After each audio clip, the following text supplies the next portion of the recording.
Genuinely, that's it, isn't it? No, what's the pressure in your tyres? 120 psi actually, pal.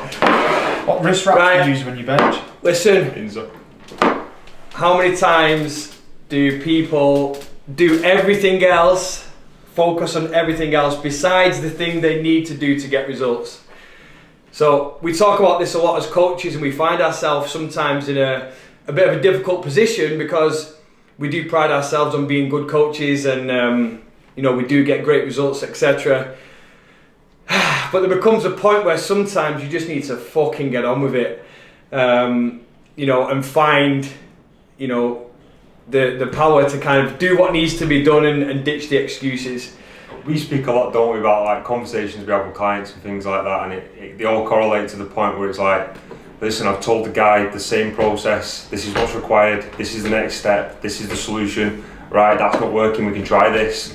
And like you're saying, it just gets to the point where it's like, just fucking do something. Just do it. Just do something. Yeah. With anything, you can start off and you can only regress what you need to do with somebody so far. You know, like dumb it down. Think of like a dummy's guide for, say, Hib on a Mac. You know what I mean? There's only so far you can bring it. Come on. You know what I mean? There has to be a certain level you can dumb it down to, and then it's at a point where it's like, you have to commit. So, for example, if you're a client who wants to do a photo shoot, let's say, for example, and you're like, right, I want the best tracking system, I want to nail it, I want to be all over it, and then you get it sent, and you're like, it's a bit much this filling out each week. Okay then, so then it gets dumbed down for you. You look at it again, you just can't be asked filling out, so you go, it's too much that. Then you've really got to question yourself, why are you doing the shoot? Yeah. You know what I mean? Like if you was running a business, you would know your figures, you would know everything about the ins and outs of your business. So when you're getting lean, or when you're getting fit, or whether you're getting strong, you have to crack on, you have to be able to push. Mm-hmm.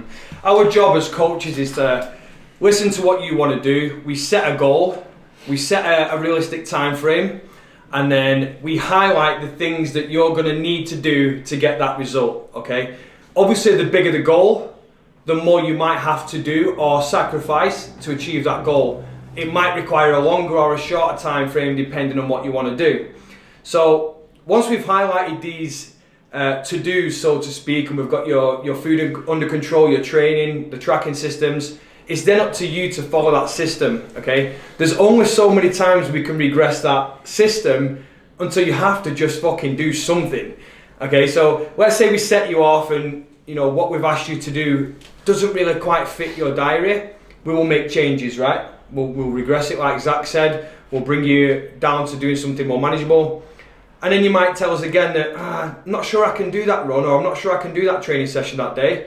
So then we put our coach's head on and we go, okay, let's regress it again then.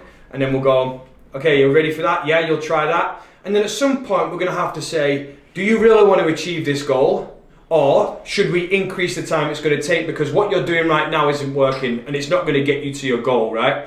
So there's only so many times we can adjust the goalposts and adjust the time frames before you just have to put your fucking big boy pants on and do something, right? Just commit to something. Like, I think a lot of people we've had experience over the past, it's like they want to achieve unbelievable things, and then when you say, okay, you need to do this, this, this and this, they'll go, yeah. And then Monday comes and they go, nah, I'm not getting out of bed. So it's like, sometimes you have to make sure that you are willing to do the things that it's going to take. If you don't know right now, that's cool, because sometimes people don't really know what it does take, and a lot of people make it look easy because you just see it on Instagram. You see abs, you see people doing amazing physical things, and you assume that it's easy. But once you've been laid it out on the table and you get told this is probably what's going to be required, then it's up to you to then, you know, tick the boxes and get cracking. There's only so much you can regress. And this is the problem. People only ever see that end result, that end race, that end photo shoot at the end. All that end process gets highlighted. No one ever highlights the mornings you can't be asked getting out of bed. Like, as a coach, like we keep saying, we'll implement certain strategies, how you can train, how we can maximise your time, looking at your diary, how we can fit everything into your kind of day. But we can't ride the fucking bike for you, and we can't cook the food for you. Yeah. Ultimately, you have to do some form of work towards this goal. Yeah. Like, the amount of times you will set, and it is like, we know what we've set is tangible, and you can afford to do it. You've got the time to do it, but all you try and find is a problem with whatever's coming your way. And it kind of gets to the stage where it's like, listen, It's not for you. Yeah, just actually change it. This isn't for you. You just need to shift your focus. Yeah, and you know what? Like, it's important to understand that we all feel the same. So no matter what goal that we've ever done, and clients that have achieved results have ever done, we have days when we can't be asked. I wake up in the morning and there's sometimes I can't be asked training. I'm too sore or whatever it might be. It's late at night. I've had a long day at work. I come home and there's food prep to do. And I'm like, I can't be fucked. But you've got to do it. Like, you have to make sure that you put these things in place to do it. But all the feelings that you're feeling and all them stories you're telling yourself in your mind, we all do the same thing. You know, there's days when we can't be fucked as well. So, you know, I think just having that baseline of these are the things, the non-negotiables that we always talk about. These are the things that I'll not stop doing to get results. And it's usually preparing some kind of food, doing some kind of exercise. That's usually the main two things that you would never compromise on.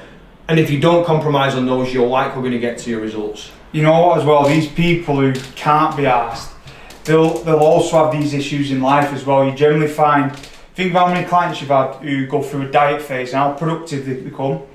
They become effective at home, they get productive at work. I've had so many clients in the past who've either set up business on their own because they've been inspired, because they've had time in their own head, or they've run for promotions at work. And you end up becoming very, very productive on a day-by-day basis because you're ticking boxes. You're getting up earlier, so say you're doing your cardio, you're in your own head. So you start ticking jobs off for the rest of the day. So by the time you go to work, you're way more productive than 90% of the people who've walked in the door that day.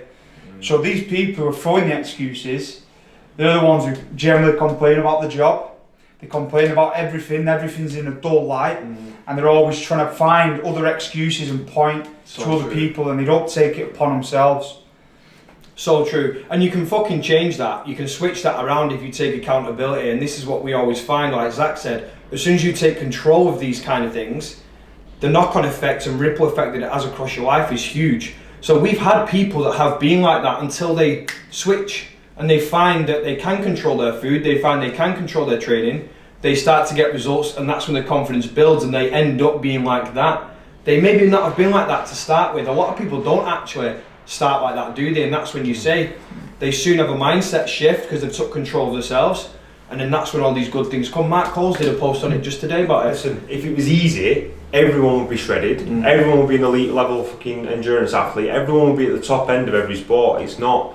But the key thing that all these people have who are successful with certain things is, like Zach said, there's a structure to the day in, day out, and the ripple effect of all those kind of habits is massive, and that's what's going to carry you through.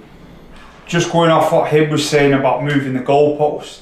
Now, everyone's on a continuum. You have people right at the bottom of the continuum who haven't even thought about exercise, and you have the people who are absolutely nailing it.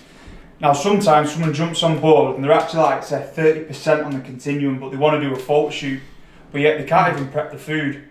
Now, just to say you're not ready right now to do a photo shoot doesn't mean you won't be. With good coaching and getting in your own head, you can slowly start to move up the continuum until you are in a place ready to dive into a photo shoot or an event, an Ironman, marathon, whatever it may be.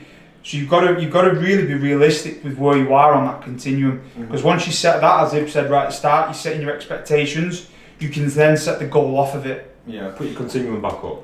Put it back up, right? So we'll use that. You ever seen Minority Report? I need it back. I need the continuum. Sorry. Listen. So this distance, people think 8 weeks. The reality is to go from that kind of stage can be 9 months, can be a year. It can take a long time, and that's fine. And there are multiple continuums. They never end. There's multiple continuums. It never end. It never ends, okay? And it's our job as coaches is to take you guys as far down these continuums as possible. Our job is to get you as healthy as you can, as fit as you can, as lean as you can, as fucking fit as you can, as positive as you can, and to just make your life as fucking good as we can. That's our job as coaches, and to teach you and educate you throughout this whole process and take you as far down these continuums as possible, because a lot of the times people are in a situation where we can always improve. Us three sat here now have room on this continuum. I have room to improve on this continuum always. So, you know, it changes year round, but and it changes. Something else, then it's again, right? Something else again. Yeah, like, but it never ends. But the core of it is you have good habits on anything. The core of it is you follow through on the basics, on the non-negotiables, and then you can transfer that across the board. Yeah. So, don't be a pussy bitch. Yeah. Yeah. Done. Thanks, Carl. Cheers, Matt.